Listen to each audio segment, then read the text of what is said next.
Hei minasan, ohayo gozaimasu. Hamaren no Romato desu.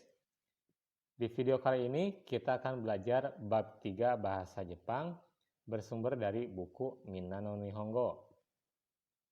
Di bab 3 ini kita akan belajar koko, soko, dan asoko. Apabila minasan masih mengingat materi kore, sore, are yang sudah dijelaskan di bab 2 untuk menunjukkan benda, maka koko, soko, dan asoko digunakan untuk menunjukkan suatu tempat. Sekarang kita akan belajar untuk cara pemakaiannya ya. Untuk koko digunakan untuk menjelaskan letak tempat si pembicara berada. Sedangkan untuk soko digunakan untuk menjelaskan letak tempat lawan bicara berada. Dan untuk asoko digunakan untuk menjelaskan tempat yang jauh dari pembicara dan lawan bicara.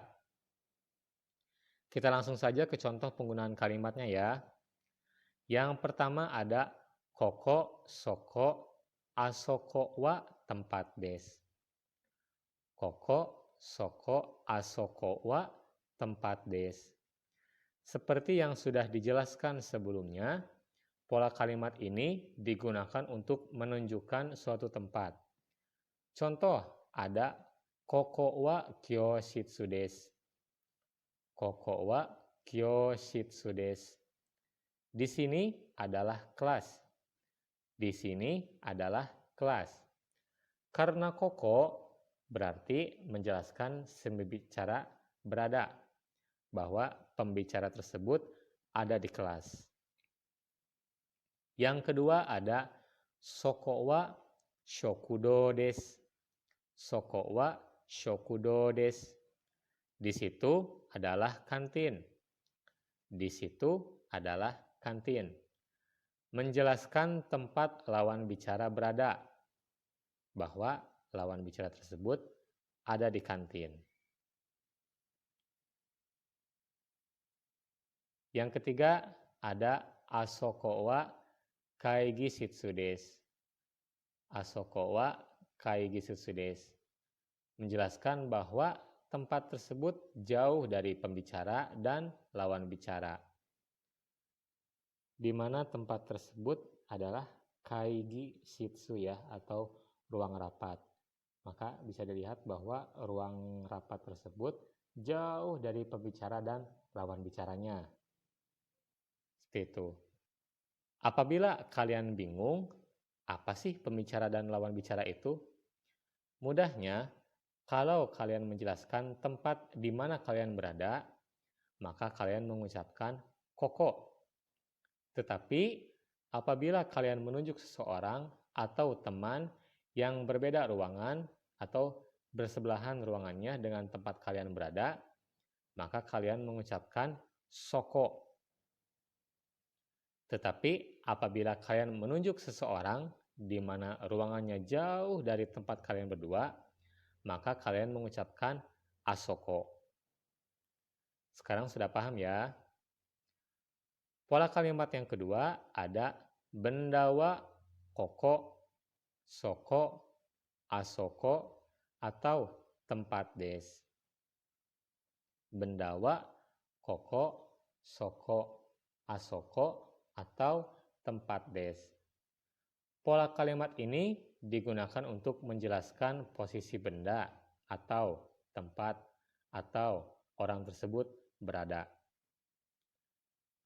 Posisi ya minasan, posisi benda atau tempat atau orang tersebut berada. Oke, kita lihat ke contoh kalimat yang pertama ada erebeta wa ikkai desu. Erebeta wa ikkai desu. Di sini ada subjeknya erebeta atau lift. Tempatnya adalah ikkai. Maka bisa dilihat bahwa lift tersebut ada di lantai pertama. Yang kedua ada shokudo wa soko desu. Shokudo wa soko desu. Subjeknya adalah shokudo. Maka dari kalimat tersebut bisa dilihat bahwa kantin tersebut ada di situ. ada di situ.